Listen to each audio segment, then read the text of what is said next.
الفاتحة بنية الفتوح والمنور وتوبة النصر إلى حضرة النبي سيدنا المصطفى محمد صلى الله عليه وسلم. الفاتحة.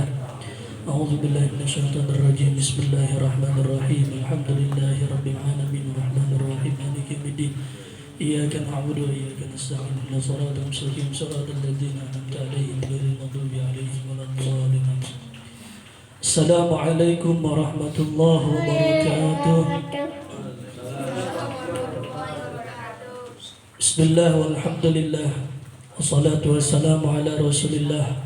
Allahumma salli wa sallim ala sayyidina Muhammadin al-fatih lima ughliq wal khatim lima sabaq an-nasir al-haq bil haq wal hadi ila siratikal mustaqim wa ala alihi haqqa qadrihi wa miqdarihi al-azim.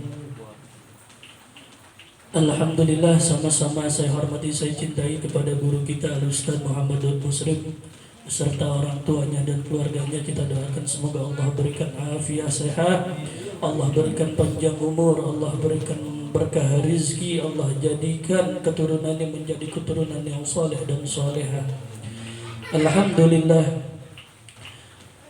puja-puji beserta syukur kita panjatkan kehadirat Allah Subhanahu wa Ta'ala pada malam hari ini dalam rangka rutinan pembacaan Maulid Burdah.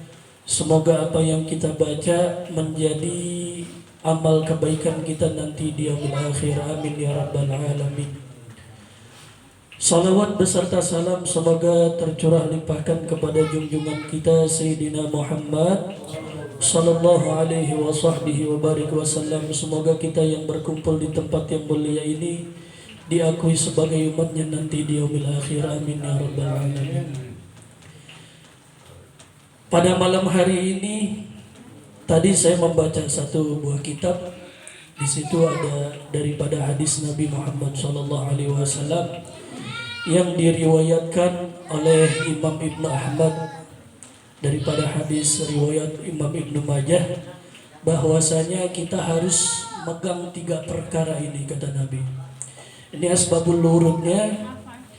Ketika hadis ini turun, sahabat Nabi meminta kepada Nabi, wahai Rasulullah, tolong berikan kepada kami nasihat yang singkat yang dapat kami amalkan untuk kehidupan kami sehari-hari. Lalu Rasulullah SAW bersabda, "Idza qumta fi salatika fasalli salatal muwadda'." Apabila kalian semua melakukan sholat, maka seakan-akan itu menjadi sholat perpisahan kita, kata Nabi Muhammad SAW. Itu yang pertama catat. Karena kenapa? Sebagai patokan diri kita bahwa tidak selamanya hidup kita itu lama. Kita nggak tahu 5 menit ke depan hidup kita bagaimana. Apakah kita sudah meninggal atau kita masih sehat walafiat? Apakah kita sudah sakit ataupun kita sehat walafiat? Kata Nabi, sholatlah kalian seperti kalian melakukan sholat perpisahan. Kalau kita misalkan ngelakuin ibadah, kalau misalkan kenapa sih maut kita dirahasiakan oleh Allah? Karena supaya kita semua setiap harinya selalu melakukan ubudiyah kita, ibadah kita dengan baik. Kalau misalkan kita setiap harinya melakukan ibadah kita dengan baik, insya Allah hidup kita menjadi baik. Itu kata Nabi, sholatlah kalian seperti sholat perpisahan. Kalau kita misalkan dikasih tahu nih, besok mau meninggal, sehari ini kita bakal full sholat apa enggak? Pasti bakal full sholat, pasti bakal full ibadah, pasti bakal full melakukan baca Quran. Kalau misalkan kita nggak dikasih tahu, itu kita berpikirnya seakan-akan kita meninggal dunia esok hari. Padahal ketika kita sholat itu adalah sholat perpisahan kita, ya, sholat wada kita. Kan kalau kita bulan Ramadan sering ngomong wada ya Ramadan, selamat tinggal bulan Ramadan. Seakan-akan kita berpuasa terakhir kali itu. Ya, terakhir kali itu. Kita juga melakukan sholat, kata Nabi, agar kehidupan kita menjadi lebih baik. kita lakukannya sholat seperti sholat terakhir kali kita. Karena kenapa? Kalau sholat kita sudah rapi, insya Allah kehidupan kita menjadi rapi. Karena ada teori daripada, bukan dari ilmu agama, bahwasanya ketika kita sholat itu menyatukan 3 rukun dalam satu kali gerakan. Pikiran kita satukan dengan hati kita. Hati kita satukan dengan gerakan kita. Itu semuanya tertuju, terfokus kepada Allah Subhanahu wa ta'ala. Kalau kita sering melakukan itu, insya Allah hidup kita teratur.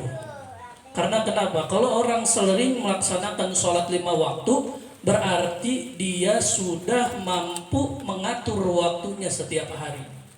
Subuh dia bangun, zuhur dia sholat walaupun lagi sibuk, sempatkan walaupun 10 menit. Asar misalkan di perjalanan, dia mampu menyempatkan waktu untuk sholat. Maghrib, isya itu dia kalau misalkan mampu untuk menyempatkan waktu sholat, itu hidupnya teratur. Ini sholat yang 10 menit, yang 5 menit enggak dia lakukan, dia enggak sempat apalagi mau melakukan pekerjaan yang lain. Wa'udzubillahi min dzalik. Bahkan dikatakan oleh Imam Ghazali itu, kita itu hidup waktu dibagi oleh 3 waktu. Waktu yang pertama 8 jam pertama itu untuk ibadah kita kepada Allah Subhanahu wa ta'ala.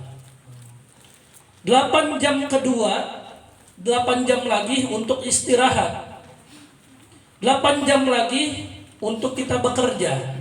Itu kalau kita melakukan itu semua, situ sudah melakukan yang diperintahkan oleh Imam Ghazali. Berarti hidup kita 8 jam ya untuk ibadah, 8 jam untuk bekerja, 8 jam untuk istirahat. Ini mah seharian kita bekerja sampai lupa sama ibadah. Bahkan kalau saya pernah ngebaca satu slogan, sebesar apa gaji kalian sampai kalian melupakan ibadah kepada Allah Subhanahu wa ta'ala. Bayangin ya, jadi kita walaupun kita lagi sibuk, kita lakuin sholat. Karena kenapa? Itu yang menjadi patokan kita. Kalau kita sudah bisa ngatur waktu sholat kita, maka seluruh kehidupan kita sudah bisa mengatur waktunya. Kita nih yang masih muda, ngatur waktu sholat aja masih susah. Bagaimana ngatur di rumah tangga kita? Ya, bagaimana ngatur bini yang cewek yang minta ampun? Nauzubillahi min dzalik, misalkan ya. Tapi jangan Allah jauhkan kita dari itu. Karena kenapa? Waktu muda ini adalah waktu ketika kita mencari kebaikan di masa depan. Kita kalau misalkan sekarang mikir, mumpung masih muda nikmatin dulu, itu udah telat. Karena kenapa? Kalau misalkan kita dari sekarang belum memperbaiki diri, masa kita nungguin orang lain sudah baik, kita masih baru proses. Kan kita nggak mau diduluin orang lain. Kita makan aja di sela orang lain sewot. Ya enggak? Ya, apalagi kalau misalkan ada orang lebih baik daripada kita, kita harus lebih baik daripada dia. Iri dalam segi hal kebaikan nggak apa-apa untuk memotivasi diri kita. Bahkan kalau kita nyari bini, dulu ada seorang imam ditanya, "Wahai imam, anak saya sedang di kandungan ibunya. Bagaimana amalan agar anak saya menjadi anak yang soleh?" Apa kata imam itu? Itu anak udah umur berapa? Udah 7 bulan di kandungan. Kamu telat baru nanya sekarang. Karena kenapa? Kalau kita pengen punya anak yang soleh dan solehah, itu kita dari nyari ibunya harus baik dulu. Berarti kan kita mikir, kalau misalkan kita nyari pasangan harus baik, berarti kita juga harus baik. Kalau kita misalkan mikirin, masa muda masih lama, kita udah telat sebenarnya. Masa muda itu yang udah lalu, yang udah kita lakuin, itu semua udah kita lupain. Sekarang kita mengatur masa depan kita. Dari awal mulanya kita mengatur sholat kita. Yang kedua kata Nabi, wala takallam bil kalami ta'tazir. Jangan sekali-kali kalian berbicara sehingga kalian menyesali apa yang kalian bicarakan.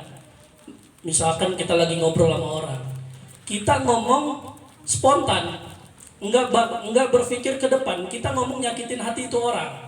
Itu bikin kita nyesal di masa yang akan datang. Karena kenapa? Karena kalau misalkan kita punya dosa sama Allah, kita bisa tobatin. Kalau kita punya dosa sama manusia, kita harus minta maaf, harus mendapatkan ridho daripada manusia itu. Mending dia masih hidup. Kalau dia sudah meninggal, kita mau minta ridhonya bagaimana? Tapi jangan sekali-kali kita menyakiti perasaan seseorang. Amalan paling berat di akhir zaman ini adalah menjaga perasaan seseorang. Ini mah orang lagi nggak punya duit, kita caci maki, kita hina. Ah, lu mah miskin. Ada nggak yang gitu? Ada. Walaupun bercanda, tapi kalau misalkan keadaan hatinya lagi jelek, keadaan hatinya lagi di bawah, itu sakit. Dalam hatinya mau gue maafin lu kalau belum sujud sama gue, misalkan begitu. Karena ada yang kayak gitu kalau orang sakit hati.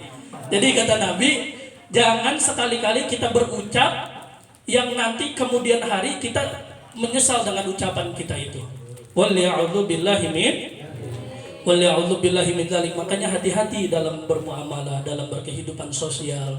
Kita jaga perasaan orang dengan benar, gitu ya. Yang terakhir, wa ajmi' alaysa amma fi aidin nas.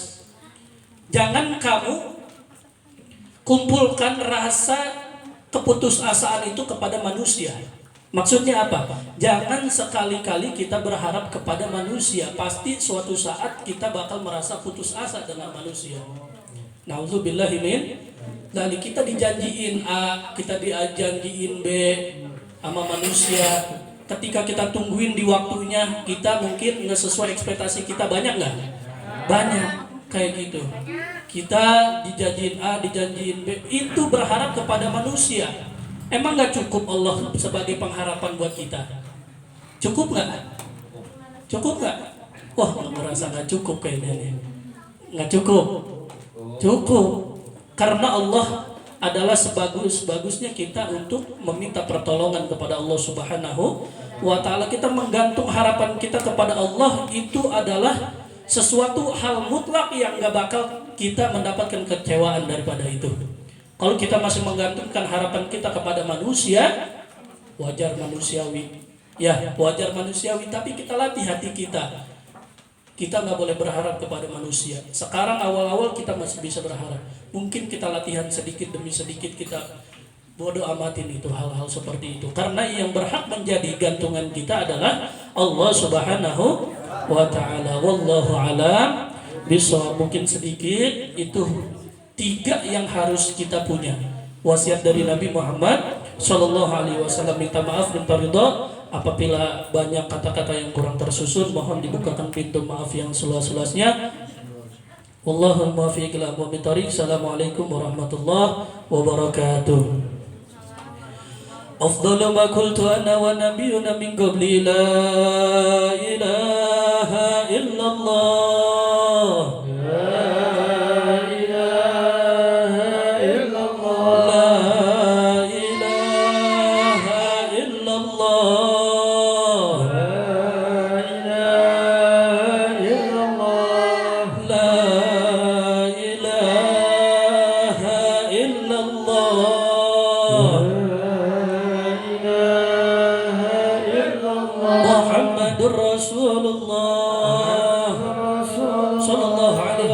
كلمة الحق عليها نحيا وعليها نموت وعليها نبعث إن شاء الله تعالى من الآمنين. ربنا تقبل منا إنك أنت السميع العليم وتب علينا يا تواب إنك أنت التواب الرحيم. يلا بها يلا بها يلا بحسن الخاتمة بالعافية والسلامة. صلى الله على سيدنا محمد وعلى آله وصحبه وبارك وسلم. سبحان ربك رب العزة عما يصفون وسلام على المرسلين والحمد لله رب العالمين.